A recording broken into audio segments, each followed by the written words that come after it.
Olá, está no ar o Cultura Entrevista. Há 11 anos, ele decidiu que o Vale do Aço e as regiões circunvizinhas mereciam ter um registro com um olhar que misturava a história e o jornalismo. Surgia assim a revista Caminhos Gerais, com foco nos temas turismo, cultura e meio ambiente, mas que também passa pela história da economia e da política local e regional.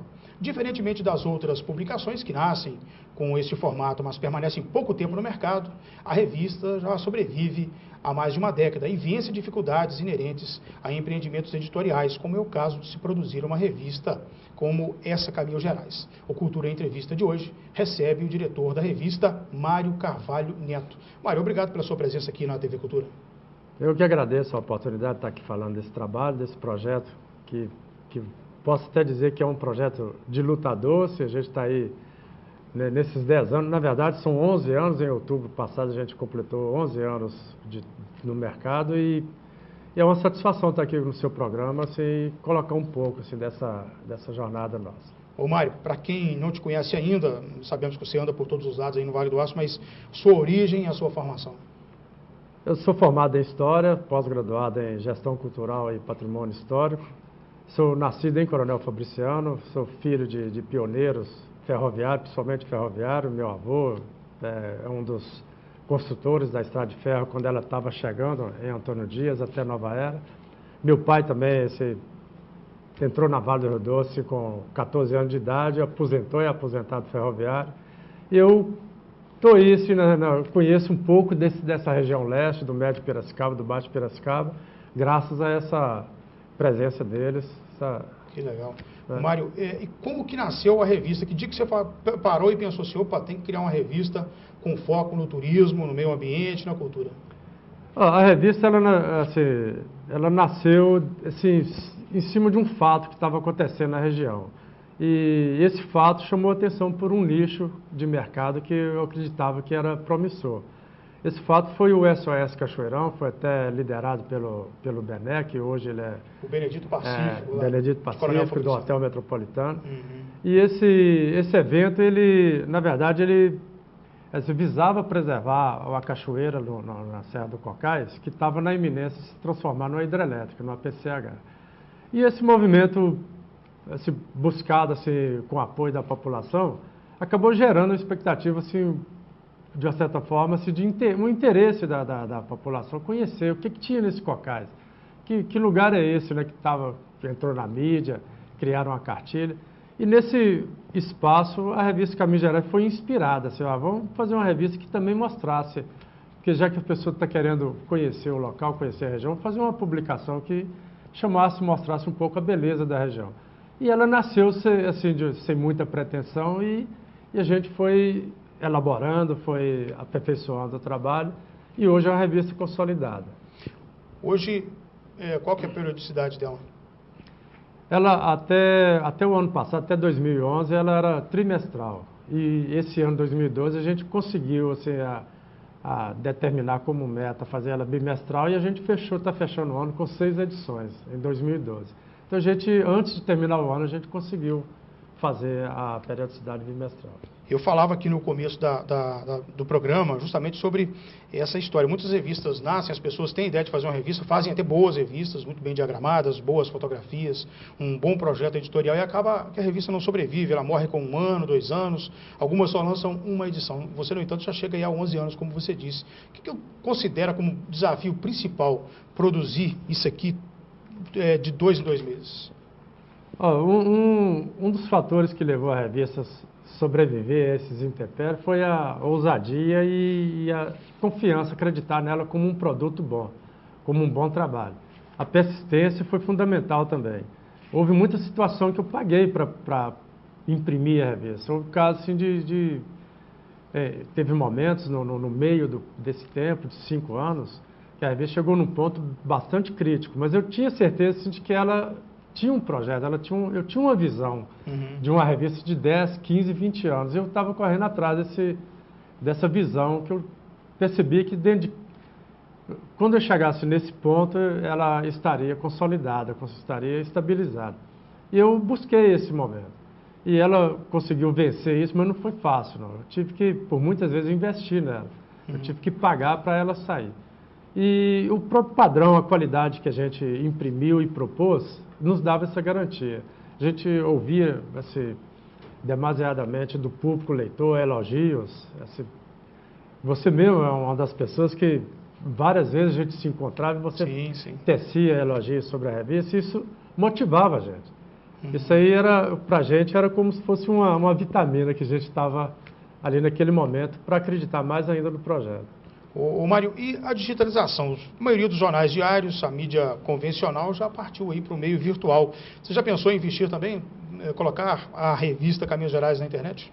Essa é a proposta. Na verdade, o motivo que nos leva a digitalizar a revista é para dar mais conforto, mais tranquilidade para o leitor.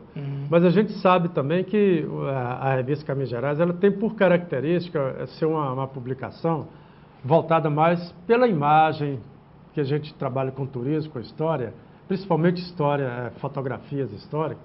O leitor, o público, geralmente ele gosta muito de apreciar a foto em papel. E a proposta da revista, na forma analógica, a gente não vai desistir porque a pessoa se sente bem assim, estar olhando uma fotografia em página dupla. E a revista trabalha muito beleza de fotos, a gente trabalha com os melhores fotógrafos de Minas.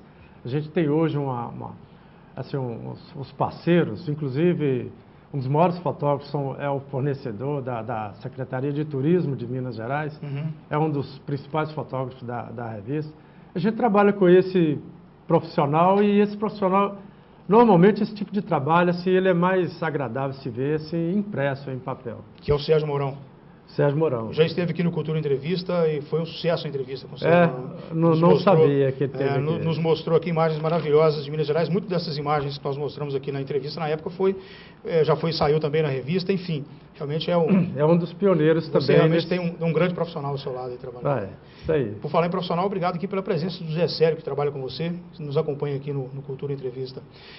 Mais importante também, Mário, do que, como você disse que eu valorizo o seu trabalho, é que uma revista começa aqui significa um registro histórico de um momento, se não resgata histórias do passado para que as gerações novas tenham conhecimento, mantém aqui no papel, para o resto da vida, a história de um determinado fato, de uma situação, de um acontecimento, de uma ideia, que no caso aqui a preservação. Essa edição mesmo aqui, número de 34, é a última edição, quando esse programa é gravado, Turismo Sustentável, Modismo Definitivo. Aliás, fala um pouquinho desse tema antes da gente ir para o intervalo comercial.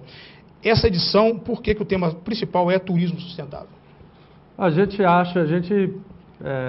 que vem trabalhando o turismo, vem divulgando o turismo, tornando público, muitas vezes até um turismo contemplativo, uma região assim, onde a tendência do turismo é o descanso, a tranquilidade. A gente tem percebido que o fluxo de turismo, ele, dependendo da forma que ele, inclusive, eu vou até citar Milho Verde, que eu já tenho até ouvido de pessoas em Milho Verde reclamar que a cidade tem sido invadida por ruaceiros, turistas em forma assim, até vandalismo. Talvez sejam turistas mal orientados, né? Porque vai para Milho Verde achando que vai fazer um carnaval, na verdade é um lugar que deveria ser de um turismo não de carnaval, mas de contemplação da natureza. Exatamente. E Minas a região, assim, característica de Minas é o turismo ecológico. Minas é uma cidade que é uma região ainda muito rica em setores que a ecologia, o meio ambiente, é o foco do turismo. E o objetivo dessa edição é mostrar para o turista que ele tem que deixar a região onde ele visitou assim, melhor ou igual ou melhor um pouco, assim, o que ele encontrou. Então, o turista do amanhã tem que ter também o direito de participar desse turismo, de participar desse espaço que, naturalmente falando, um espaço preservado. E a gente tem que fazer o turismo pensando no turista do amanhã também. E o foco da revista trabalhou mais esse turista tentar como você praticar um turismo sem você depredar, sem você exercitar o turismo ecologicamente, conscientemente também. É lamentável. Olha, estou vendo aqui uma foto da cachoeira que fica lá perto do Argedão, em Milho Verde. Essa aqui é justamente a cachoeira do Canelau. A aqui perto aqui tem um lajedo enorme, eu fui lá recentemente, infelizmente tinha lá lata de refrigerante, maço de cigarro e aqueles pacotes de salgadinhos aluminizados, um crime ambiental, uma coisa absurda. Isso mesmo. A área do lajedo de Milho Verde, aliás, virou um parque estadual. Suponho que vai ser tema da revista também. É uma novidade para a gente até essa transformação, porque isso é um clamor assim, há muito tempo, porque no próximo a Milho Verde existe lá o Pico do Itambé, que é uma reserva estadual, um parque estadual. Isso. E a população do Milho Verde já estava cobrando do IEF a transformação da região, principalmente do Lajedão também, para integrar o parque estadual também, porque é uma área que eles acreditam que se ela acabar, o turismo de Milho Verde acaba. Sim, porque é um ecossistema muito frágil, né? Esses nascentes de água, enfim, é muito frágil. Se não tiver uma preservação, uma fiscalização, infelizmente os vândalos vão destruir. Mário, um minutinho só para o intervalo, nós voltamos logo na sequência com esse bate-papo aqui sobre os 11 anos da revista Caminhos Gerais. É um minuto só.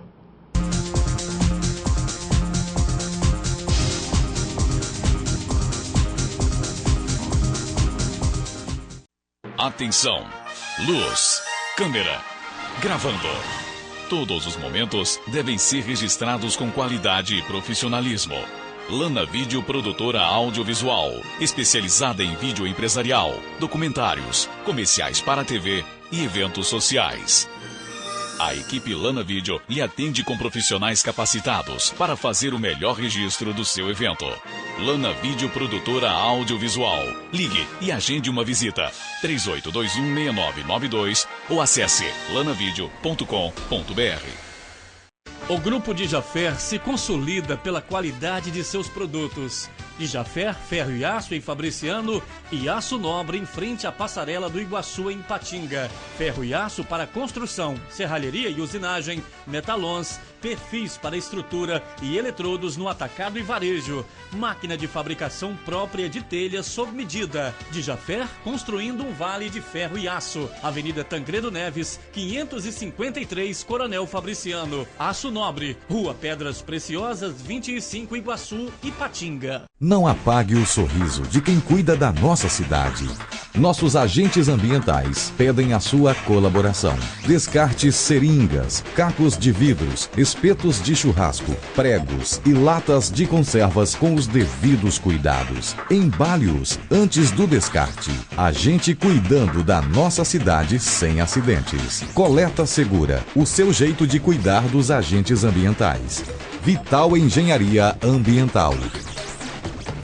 Se você não quer ter dor de cabeça na hora de fazer os seus serviços gráficos, procure a Gráfica Arte Publish. Moderno parque gráfico com profissionais atualizados, prontos para atender com rapidez, a cortesia e a pontualidade que o mercado exige. Gráfica Arte Publish, sinônimo de qualidade em serviços gráficos. Atendimento em sede própria, com assessoria jornalística, fotolito eletrônico e criação de peças publicitárias. Gráfica Arte Publish, mais que impressão, impressiona.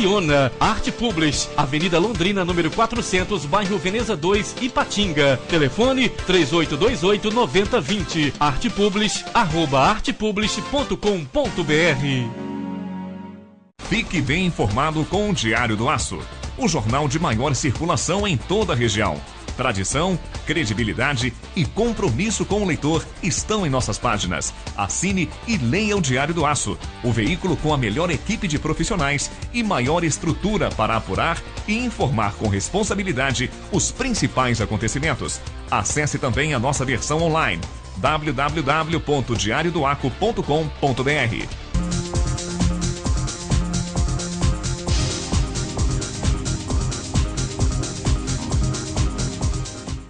De volta, o Cultura Entrevista, que hoje recebe Mário Carvalho Neto, diretor da revista Caminhos Gerais. Mário, você trouxe aqui várias edições da revista ao longo desses 11 anos e algumas edições aqui são consideradas edições históricas, não é isso? O que você gostaria de destacar aí nesses 11 anos? Vale lembrar que a revista Caminhos Gerais ela teve como proposta inicial turismo levado, motivado sempre pelo evento que a gente citou aqui. E, eventualmente, a gente sempre discutia nas reuniões de pauta com o José Célio, com a Giovana Cabral também, que foi uma jornalista também, que está com a gente, é uma parceira também, deu um upgrade na revista também, ela é uma profissional de Timóteo, que você conhece. Sim. E aí a gente resolveu experimentar, assim, trabalhar uma pauta, uma investigação histórica. A gente iniciou por a história da Estrada de Ferro Vitória Minas, que era uma área, um segmento que eu conhecia bem pela origem familiar. E a gente percebeu que o leitor passou a cobrar, vai ter outras reportagens históricas, e a revista começou a tomar um perfil assim, de revista histórica. As pessoas falaram, qual história que vocês vão contar agora? E isso aí acabou se empolgando, assim, dando essa segurança para a gente que seria uma pauta que a gente poderia firmar na revista.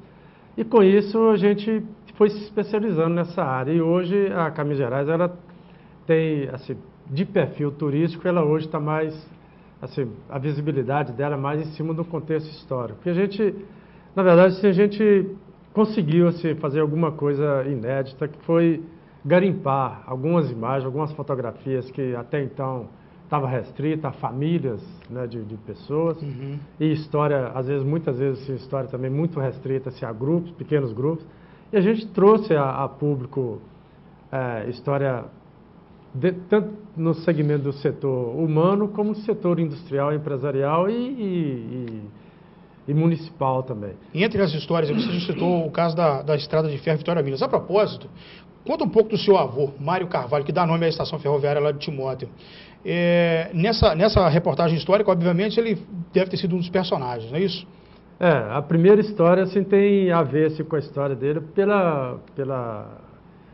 pelo que ele se representou para a história da Estrada de Ferro. De fato, ele era um engenheiro prático que ganhou uma certa notoriedade justamente pela sua inteligência, perspicácia na hora de executar um trabalho que era muito pesado. Hoje é feito por máquinas, construção e reparo de estradas de ferro, mas antigamente era na marreta.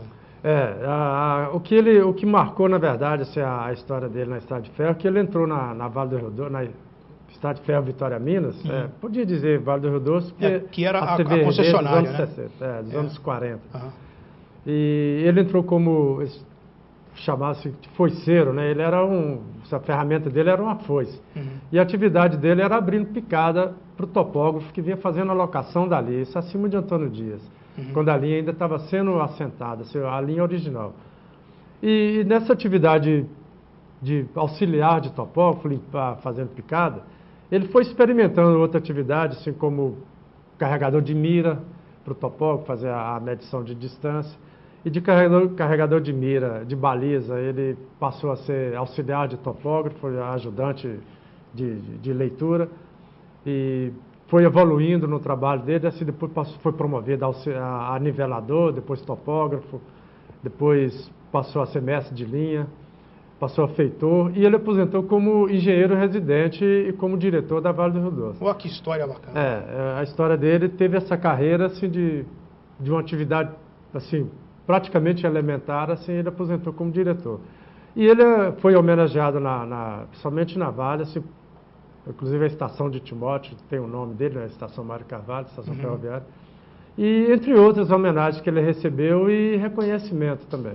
Você citou aí a linha original, porque na verdade a linha que as pessoas conhecem hoje não é a linha que foi implantada no começo do século XX. Né? O traçado da linha, ela teve um período, ela teve o traçado original sob a presidência de Pedro Nolasco. E eram 2 trilhos apenas, né? Era linha que se chama linha singela, né? Uma linha só. E ela não tinha também o laço de brita, o dormente ficava sentado diretamente na terra. E depois desse período veio os melhoramentos. Mas a fase, o marco assim, que mais marcou a transformação da linha foi na sua duplicação. Foi em 1973. Foi o período que eu passei a trabalhar na Vale do Rio Doce. Eu trabalhei em Vitória, na seção técnica, como desenhista e projetista. E essa duplicação foi uma remodelação total do traçado dela. Aí foi aberto novos túneis, novas pontes. Aí de 580 quilômetros ela passou a ser 540. Houve até uma economia de distância, porque foi eliminada algumas curvas. E ainda sobre as edições históricas, além da Estrada de Ferro? Voltando assim, a essa pauta da história, a gente ficou muito animado assim, com o resultado de contar a história da Estrada de Ferro. E a gente iniciou a se contar a história de cidade também. Essa edição aqui de Nova Era, por exemplo, é uma revista que a gente fez, um trabalho que a gente fez sobre essa nova era. A gente fez também a edição, publicou a edição, a história de São Domingos do Prata, de Timóteo, de João Molevade, e algumas histórias, como a história da medicina, que é um trabalho que a gente assim, se orgulha muito, que a gente levantou assim, um assunto até então desconhecido até pelo próprio setor da medicina. A gente foi no início do combate da malária, quando aquilo era selva. Aliás, a malária foi um dos grandes desafios que os desbravadores da Estrada de Ferro tiveram que enfrentar. Realmente. Contam que morreram muitos operários na construção de estradas, justamente à margem do Rio Doce, depois do Rio Piracicaba, não é isso? Principalmente nessa região nossa aqui, do Baixo Piracicaba, né, assim, do Médio Rio Doce, onde concentrava mais a malária, que tinha muitas lagoas. Isso. A própria região caracterizava, era muito propícia para a proliferação da malária. E isso aí foi bastante dramático, sim. Vencer a malária na época foi um desafio para a medicina. Foi muitos médicos, inclusive, os primeiros médicos que chegaram à região, contratados pela Belgo Mineira, que foi a empresa que entrou na região para transformar a floresta em carvão mineral, carvão vegetal para a siderúrgica Belgo Mineira. Então, junto veio os primeiros médicos para dar a assistência aos trabalhadores que vieram trabalhar com carvão, com desmatamento. O que você considera que surpreendeu nessa história da medicina aqui do Vale do Aço? Na verdade, a surpresa da medicina, que foi a evolução dela, que foi muito rápida, né? Assim, de você, desde um prazo aí de 40, 50 anos, uma medicina praticamente se usava, que a gente já ouviu história, assim, teve gente que fez cirurgia com canivete. E de uma hora para outra você tem hoje uma tecnologia, assim, hoje, nível de mundo, né? Hoje a Climag, por exemplo, ela hoje é dotada de aparelhos que, assim, tem países mais desenvolvidos que não têm aparelhos que hoje a Climag trabalha. Então, acho que o que mais surpreendeu foi essa transformação, que foi muito rápida hoje, né? E a capacidade hoje do Vale do Aço de atender também a demanda da saúde. Mário, tem também uma edição histórica que marca a saída da revista, da circulação da revista no Vale do Aço também para outras fronteiras, não é isso? Como é que foi essa fase? Bem, quando se fala do Vale do Aço, é em pauta ou circulação? A circulação. Tá, foi no ano, na edição número 22, a gente resolveu encarar um desafio que talvez foi o maior desafio que a Minas Gerais, assim, que foi sair do Vale do Aço, deixar de ser uma publicação regional e passar a ser uma publicação estadual. E a gente lançou a revista em Belo Horizonte. Hoje ela é vendida em todas as bancas da Grande BH. E essa aqui foi o número 22 que a gente passou a circular em Belo Horizonte. E a gente deu um reforço assim, em termos de pauta. A gente conseguiu uma entrevista inédita com o Eliezer Batista, que é o pai do milionário Eike Batista. Nossa. E ele, nesse período, assim, ele até falou, até a Folha de São Paulo eu dispensei uma entrevista para um jornal como Folha de São Paulo. Estou fazendo isso para você porque você tem alguma coisa, a gente tinha assim, uma relação também histórica, ele é de Nova Era, foi muito amigo do meu avô. Que é a origem da sua família. E ele deu essa abertura e a gente fez essa entrevista, apesar de ter sido uma entrevista muito curta, mas ele falou o essencial. E essa edição, a partir desse momento que ela foi lançada em Belo Horizonte, ela só tem crescido em Belo Horizonte. A circulação dela na capital tem aumentado edição por edição. Isso é um orgulho que eu... Você falou do entrevistado principal aí dessa edição, 22, né? 22. Eu estou vendo aqui na edição número 26, uma entrevista com o mineiro ilustre, Milton Nascimento. Conta pra gente como foi essa entrevista com Milton Nascimento. Essa entrevista foi assim, a gente teve um pouco de percalço nessa entrevista, porque ele estava fazendo uma gravação nesse período nos Estados Unidos. A gente fez o contato com ele e falou, não, estou à disposição para fazer essa entrevista. E ele estava até para ir em Belo Horizonte, a gente ia fazer esse contato com ele. E a revista, ela tinha um prazo para sair, e ele foi para os Estados Unidos, foi gravar assim, uma produção com um cantor de jazz na América. E o tempo foi passando, a entrevista não chegava, e a revista foi chegando na data, no deadline. De ser publicada, né? E até que, faltando 3 dias para a revista entrar na gráfica, ele chegou em Belo Horizonte, a gente fez o contato e falou, estou à disposição. E não só a entrevista do Milton Nascimento, que a gente tem a entrevista de Paula Fernandes também, que foi um momento fundamental para a gente, foi um amadurecimento também. A gente, além do Milton, Paula Fernandes, a gente entrevistou, mas já foi de uma forma muito indireta, foi por e-mail o Ziraldo também. Ok. O reitor da UFOP também foi entrevistado da revista. Bom, o papo tá bom sobre esse assunto factual, mas eu tenho que sempre retomar a história aqui, né? Claro. As pessoas só conseguem entender um contexto atual se compreender lá atrás o que foi que aconteceu. É claro. Na edição atual desse mês, a 34, tem aqui o superintendente-geral da CESITA, engenheiro Alderico Rodrigues de Paula, foi o verdadeiro construtor da usina de Timóteo. Mas quem foi Alderico? Alex, a história de Alderico é uma história, ela tem duas fachadas, vamos dizer, né? Tem os admiradores e tem os condenadores. Quem gosta, gosta muito, quem odeia, odeia de verdade. Ele realmente foi uma pessoa, de uma certa forma, polêmica, foi uma pessoa que dedicou para a CESITA.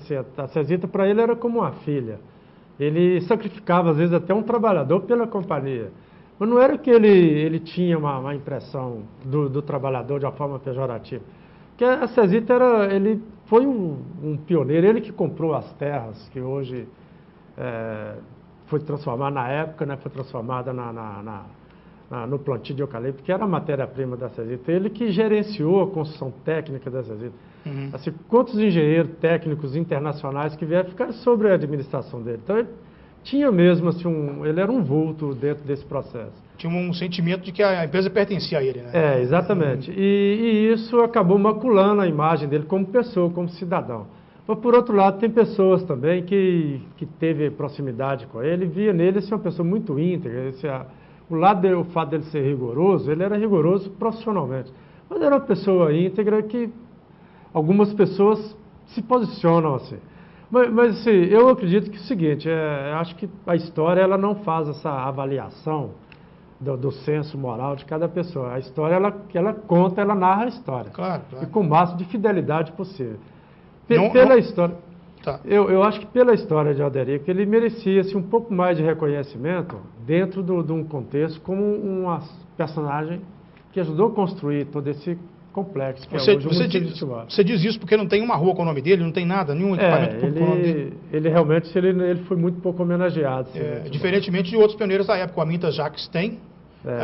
O Percival Facua tinha escola lá no bairro Vale Verde, que hoje é o prédio que abriga o Cefet. A rua Pedro Nolasco de Fabriciano, que é a principal rua, chamava-se Percival Facua também. Uhum. O Percival Facua foi, na época, quem injetou dinheiro, de fato, para que a usina saísse do papel. Pois é. E aí, outras histórias já trazidas nas edições? Outro capítulo também que a gente coloca nessa edição aí, junto com o Alderico, é a história dos 7 samurais, que também... Sete Samurais das Minas. Vale lembrar que também foi uma passagem assim, extremamente importante dentro do contexto da história da construção da siderurgia na região. Que os 7 samurais eram os 7 engenheiros da Escola de Minas, recém-formados, todos eles inexperientes. Foi convidado pela indústria siderúrgica japonesa a Nippon Steel, passar um período no Japão, aprender um pouco sobre usina para vir para Ipatinga e gerenciar a construção da usina. E é uma história muito interessante porque assim, cada um tem uma peculiaridade interessante. Hoje só tem 3 vivos, inclusive a gente conversou com 2 deles que moram em Belo Horizonte. Vários deles passaram pela diretoria da usina. E é um capítulo também pouco conhecido na história da siderurgia regional. E a gente teve essa iniciativa e foi muito proveitoso a gente ter levantado essa história. Ok. Reportagens que trouxeram assuntos fora do Vale do Aço. Vejo aqui a edição que trouxe a matéria sobre o Monte Roraima, que é um acidente da natureza espetacular na divisa da Amazônia com a Venezuela. Isso mesmo. Como é que essa reportagem veio parar na Caminhos Gerais? A gente, além dessa reportagem sobre Monte Roraima, que na verdade não é uma sucursal que a gente tem assim, internacional, nem a gente trabalha com agência de notícia, não. Sim. São colaboradores que fazem assim, um percurso, fazem uma viagem e trazem um roteiro, trazem um relatório de viagem, de passeio, e que dá para transformar isso num conteúdo. E é o que aconteceu com o ipatinguense, que fez esse passeio em Monte Roraima e trouxe para a gente um material muito interessante, muita imagem especial. A gente tem outra também que foi, inclusive, a filha de um amigo nosso, Anfilófilo Salles, que hoje ele é um dos responsáveis pela agência de região metropolitana do Vale do Aço. Foi presidente da Fundação Cesita. A filha dele passou uma temporada na Nova Zelândia, aperfeiçoando a atividade assim, formada em veterinária, e trouxe também assim, para a gente um material assim, extremamente importante, que inclusive hoje ela está trabalhando na Bahia, numa fazenda no mesmo molde da Nova Zelândia, que produz o leite tipo classe A, e que também gerou para a revista um conteúdo extremamente importante e bom também e peculiar também.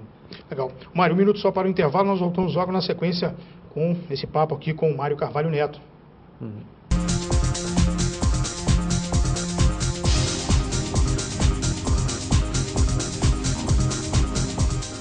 Não apague o sorriso de quem cuida da nossa cidade. Nossos agentes ambientais pedem a sua colaboração. Descarte seringas, cacos de vidros, espetos de churrasco, pregos e latas de conservas com os devidos cuidados. Embale-os antes do descarte. A gente cuidando da nossa cidade sem acidentes. Coleta Segura, o seu jeito de cuidar dos agentes ambientais. Vital Engenharia Ambiental. Se você não quer ter dor de cabeça na hora de fazer os seus serviços gráficos, procure a Gráfica Art Publish. Moderno parque gráfico com profissionais atualizados, prontos para atender com rapidez, a cortesia e a pontualidade que o mercado exige. Gráfica Art Publish, sinônimo de qualidade em serviços gráficos. Atendimento em sede própria, com assessoria jornalística, fotolito eletrônico e criação de peças publicitárias. Gráfica Art Publish, mais que impressão, impressiona. Art Publish, Avenida Londrina, número 400, bairro Veneza 2, Ipatinga. Telefone 3828-9020. artpublish@artpublish.com.br. Fique bem informado com o Diário do Aço, o jornal de maior circulação em toda a região. Tradição, credibilidade e compromisso com o leitor estão em nossas páginas. Assine e leia o Diário do Aço, o veículo com a melhor equipe de profissionais e maior estrutura para apurar e informar com responsabilidade os principais acontecimentos. Acesse também a nossa versão online, www.diariodoaco.com.br. Atenção! Luz, câmera, gravando. Todos os momentos devem ser registrados com qualidade e profissionalismo. Lana Vídeo Produtora Audiovisual, especializada em vídeo empresarial, documentários, comerciais para TV e eventos sociais. A equipe Lana Vídeo lhe atende com profissionais capacitados para fazer o melhor registro do seu evento. Lana Vídeo Produtora Audiovisual. Ligue e agende uma visita. 38216992 ou acesse lanavideo.com.br. O Grupo Dijaffer se consolida pela qualidade de seus produtos. Dijaffer, ferro e aço em Fabriciano e aço nobre em frente à passarela do Iguaçu em Ipatinga. Ferro e aço para construção, serralheria e usinagem, metalons, perfis para estrutura e eletrodos no atacado e varejo. Máquina de fabricação própria de telhas sob medida. Dijaffer, construindo um vale de ferro e aço. Avenida Tancredo Neves, 553, Coronel Fabriciano. Aço Nobre, Rua Pedras Preciosas, 25, Iguaçu, Ipatinga.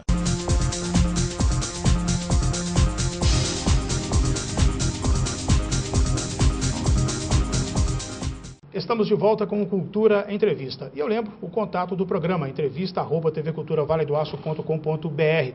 Deixe lá o seu recado, a sua sugestão. Obrigado a você que tem participado, enviado sugestões para lá.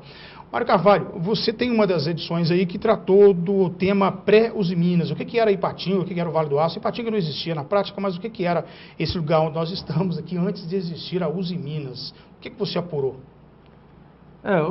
Foi até por acaso essa investigação que a gente fez, porque tradicionalmente as histórias de Ipatinga são sempre contadas após a chegada da Usiminas, né? A história econômica, a história da cultural, sempre teve essa ligação com o desenvolvimento vertiginoso, né? Com a siderurgia. E casualmente, sim, conversando com não ipatinguense, mas que vive Ipatinga assim, desde da década de 40, final da década de 40, 50, e que ele fez uma narrativa assim, que eu achei assim, bastante interessante sobre o Ipatinga antes da Uzi Minas. Inclusive, assim, você já deve ter ouvido falar que em Ipatinga se matava porco no meio da rua. Você já ouviu falar muito, isso? É. Na porta do açougue? Na 28 de abril, se fala muito nisso. Ele disse que isso passou a acontecer, depois chegou Uzi Minas, porque era tanto peão, tanta gente que chegou para viver na região, para comer carne, para comprar carne nos açougues, não tinha tempo de esperar o matadouro. O caminhão chegava assim, de carregar de porco ali mesmo, já matava ali mesmo, assim, já era vendido o número de trabalhadores, principalmente no Novo Centro, antigamente, que formava um núcleo habitacional, né, assim, desordenado. Não houve um tempo para preparar a grupo... cidade para receber esse povo na época. Ali ficava mais empreiteiro, que os funcionários da Uzi Minas moravam nos bairros, Careiro, Bom Retiro, Horto, construído pela usina. Isso. E tinha Ipatinga que estava crescendo em função assim, dos trabalhadores que não tinham vínculo diretamente com a empresa, trabalhavam nas empreiteiras. E esse momento assim que as pessoas criticam que Ipatinga era um submundo, ele desmistificou, e eu acho que isso foi interessante, porque, assim, segundo a narrativa dele, Ipatinga tinha um ciclo de desenvolvimento muito forte no período antes da Uzi Minas, porque a construção da usina hidrelétrica Salto Grande, pela CEMIG, foi uma das primeiras usinas da CEMIG construída, uma das primeiras hidrelétricas. Todo o material e equipamento da usina chegava de trem ou de caminhão de trem, que na verdade não tinha acesso. Chegava para Ipatinga, cimento, peças, equipamento, mão de obra também. Então Ipatinga teve um processo de desenvolvimento assim, bem ativo. Formou um pequeno núcleo aqui no centro, né? A própria Belgo Mineira, os funcionários da Belgo Mineira trabalhavam com carvoaria, com madeira. O pai dele tinha uma serraria, inclusive, o nome dessa pessoa é Eli Evangelista, inclusive. Uhum. O pai dele tinha a serraria, onde é a rodoviária, hoje era uma grande serraria. E ele disse que o pessoal jogava vôlei, ia passear muito no Iguaçu. O Iguaçu era uma fazenda onde se promovia os casamentos, as festas, churrascos, aniversário de pessoas. E tinha o vôlei, tinha o futebol. Uhum.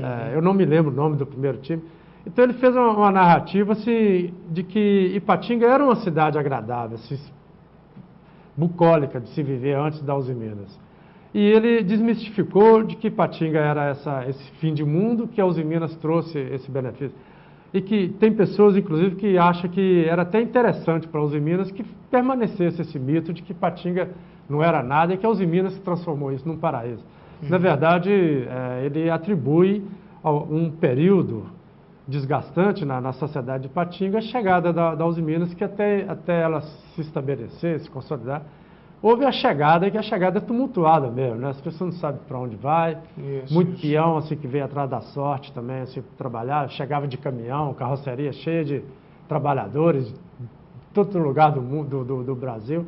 Então, eu achei que foi um capítulo assim, que não tinha sido contado ainda pela história oficial, que foi interessante a gente ter abordado esse tema. Claro, claro. Ô, Mário, o desafio de fazer pautas para fazer uma revista desse tamanho aqui, fugindo do factual, que já é tratado pela mídia convencional, que tem inclusive a obrigação de tratar do factual, do que acontece hoje. Tem que sair hoje no rádio, na TV, no máximo amanhã de uma forma mais elaborada, deveria pelo menos sair mais elaborada nos jornais. Agora, a revista ela vem com a linguagem que ela não vence, ela pode ser lida no mês de janeiro, no mês de junho, no mês de dezembro, ela vai ter sempre uma utilidade, né? Como é que é o desafio de fazer isso? Arrumar assuntos que não vão ficar velhos e, sobretudo, a linguagem que não vai deixar que se fique velho. Primeiramente, tem que ter o feeling. Né? A boa pauta, ela depende assim, de uma certa sensibilidade, assim, um feeling cultural para você. E segundo, estar atento assim, pelos fatos longínquos, né? Assim, pelos fatos perenes. Você está atento para esses fatos que na verdade a revista ela tem um compromisso com ocorrências também. Assim, inclusive quando a gente está fechando a revista, a última semana a gente observa muito os últimos fatos para ela ter pelo menos alguma notícia fresca, para ela não ser uma revista totalmente fria, né? Exatamente. Mas assim, eu acredito que até o momento, nesses 11 anos que a gente está trabalhando na Caminhos Gerais, assim, a gente não sentiu esse desgaste ainda, assim, por falta de boa pauta, porque assim, a região, de uma certa maneira, assim, Minas Gerais é uma pauta viva, contínua, né? Assim, não tem como você cansar assim, de fazer uma pauta ruim por falta de um bom assunto. Os assuntos são interessantes, todo instante está surgindo novos assuntos interessantes. Santana do Fiel já foi jornal notícia diário, né? Mesmo Jornal Diário. Santana do Fiel já foi notícia? Não, ainda não. A gente falou de Antônio Dias já, a gente já fez uma reportagem. Assim, foi uma das primeiras, acho que a edição número 1 a gente falou sobre Antônio Dias. E principalmente as fazendas antigas. Né? São fazendas que são bem mais velhas do que o Vale do Aço que nós conhecemos hoje, né? Bem mais velho que Timóteo até. Exatamente. Inclusive a gente até, assim, em primeira mão, assim, no seu programa, a gente vai até colocar que a gente tem está previsto assim, a gente trabalhar uma pauta, trabalhar sobre fazendas históricas da nossa região. Pegando assim, do Médio Piracicaba até a região do Vale do Rio Doce. E pela andança que a gente já fez, pelo espaço que a gente percorreu, a gente viu que tem fazendas que são verdadeiros templos históricos, sabe? A gente precisa assim até porque por uma questão de preservação, que tem muita fazenda hoje se transformando em entulho de demolição e sendo vendido na capital, assim, peças de fazenda, de assoalho, de esteio, de madeira, que tem fazendas históricas sendo totalmente destruída e vendida aos pedaços em casas de relíquia na capital. Sim, sim. Isso é um fato que está acontecendo. As peças de ferro fundido, as peças de madeira têm um valor enorme em Belo Horizonte. Porque hoje grande parte das madeiras que fazia a estrutura, por exemplo, hoje de fazenda, assim, braúna, por exemplo, hoje você não pode nem pensar em cortar uma braúna. Assim, é uma das madeiras mais peroba. São protegidas e raras. Você só tem acesso a essas madeiras hoje comprando peças de fazenda. Você não consegue eu acredito, eu suponho até, me permita dizer isso, que a Caminhos Gerais pode ter um papel de alertar as pessoas, os herdeiros que têm essas propriedades rurais, que ao invés de vender, pode ser que tenha muito mais validade, seja muito mais valioso manter as fazendas em pé.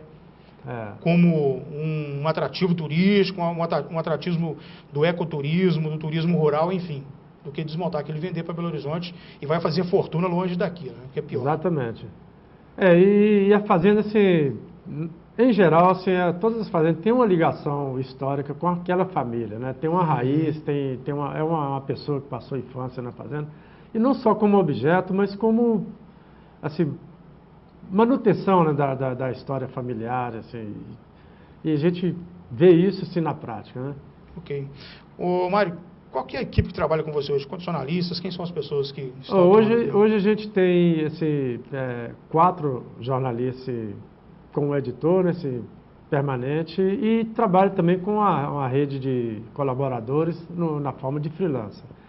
A gente hoje tem, assim, posso dizer assim, até com uma certa vaidade, que eu tenho assim, colaboradores, os melhores jornalistas hoje do Vale do Aço. Inclusive, alguns trabalham para jornais diários da região, mas tem um tempinho para colaborar com a gente, sabe assim, para ainda há espaço para eles fazerem uma produção para Caminhos Gerais.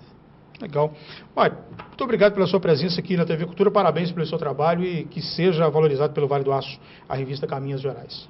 Se Deus quiser. Eu agradeço muito aí a esse espaço que você concedeu a Caminhos Gerais. Espero que a gente tenha passado para o seu telespectador, esse perfil da revista e com certeza eu faço até um apelo, tomar liberdade fazendo o seu programa. Fica à vontade. De que a revista ela tem conteúdo, é uma revista trabalhada com muito esforço, com um propósito de buscar o melhor que tem dentro do conteúdo jornalístico histórico e que ela está, inclusive essa edição que foi para as bancas essa semana, precisamente ontem, ela tem uma matéria assim, histórica muito forte, muito relevante e eu faço apelo que todos comprem a revista que vai estar comprando um bom produto, uma boa mercadoria. Está aqui a última edição, Caminhos Gerais, cujo tema principal é turismo sustentável e modismo definitivo, mas mais interessante do que essa matéria também é uma matéria histórica, para quem gosta de história.